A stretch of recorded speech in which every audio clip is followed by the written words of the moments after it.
Tes. Hari ni aku nak pergi Johor ni. Nak pergi cari air herba. Siapa tahu air herba ni. So kita nak beli air tu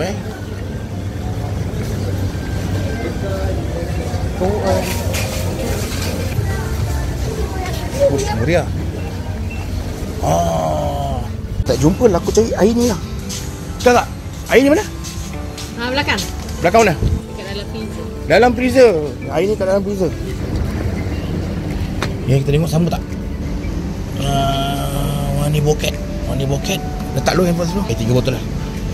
Kita ambil 3 botol.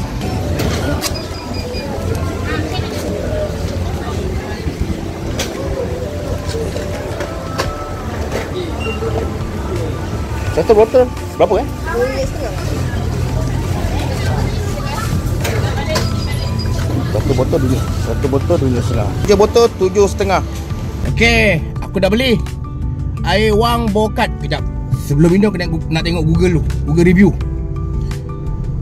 Okey, dia untuk orang dewasa, peminat makanan pedas, goreng, kerja pejabat, outdoor, pengguna yang cari minuman lebih sihat berbanding soft drink. Yang mana suka makan pedas, korang elok bawa air ni. Dia memang sejukkan badan.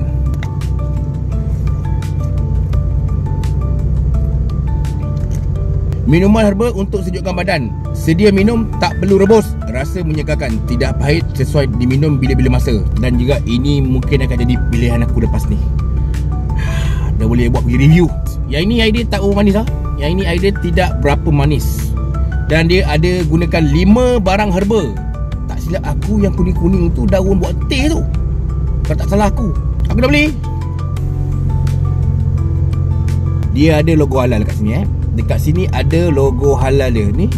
Dan setahu aku Family Store dia akan masuk dalam bulan 1 2026.